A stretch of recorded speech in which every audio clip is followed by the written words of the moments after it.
Alam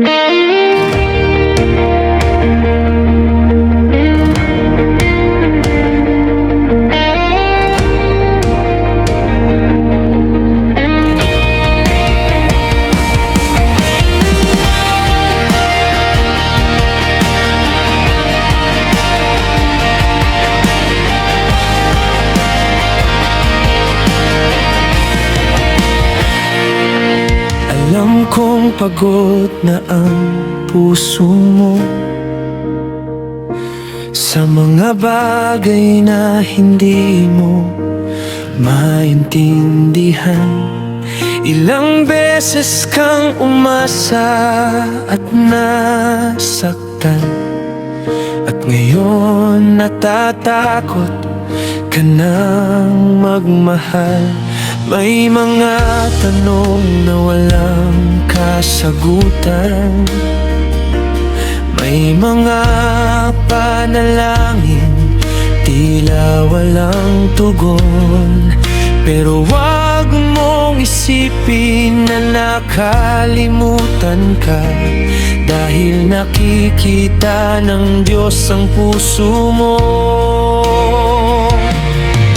Hindi lahat ang nawala ay kawalan, hindi lahat ng saradong pinto ay pagkatalo.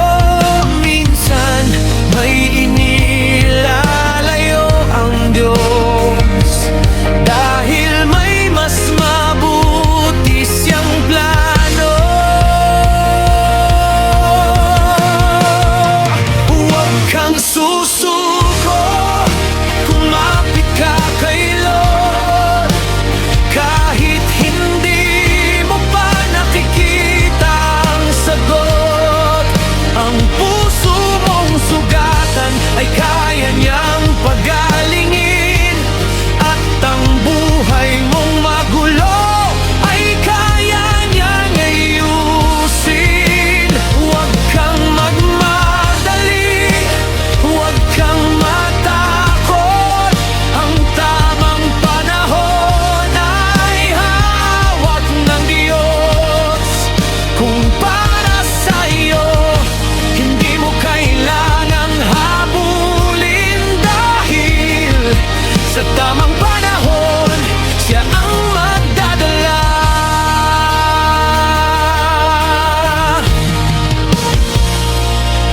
Huwag mong ibigay ang puso mo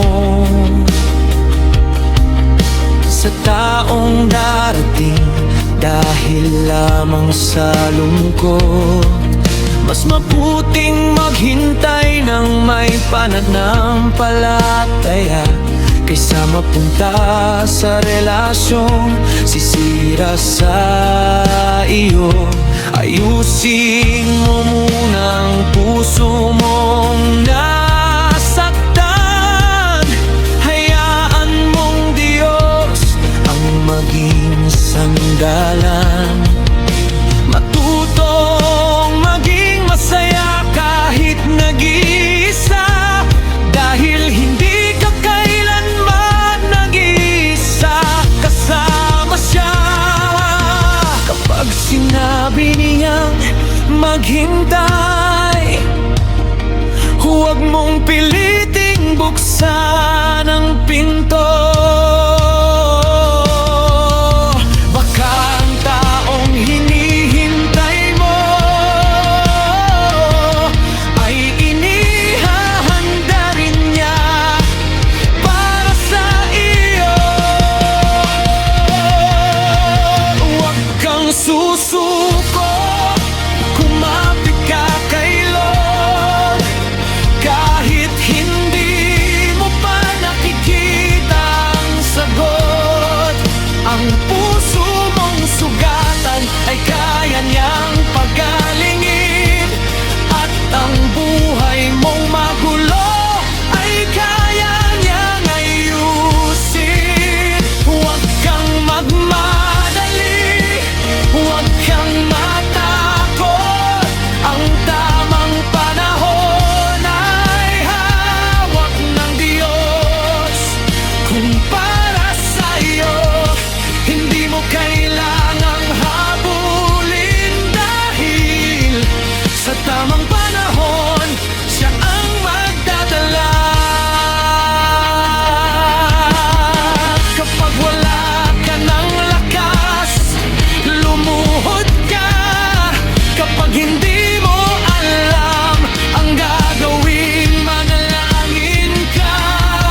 ka forgotten, hindi ka abandan, hindi tapos ang story mo. May plano pa ang Diyos sa buhay mo.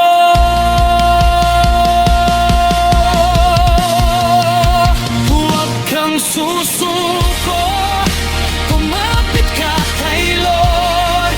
May magandang dahilan ng bawat pagsubok. Ang mga luha mo'y hindi masasayang, gagamitin niya ito bilang iyong patotoo.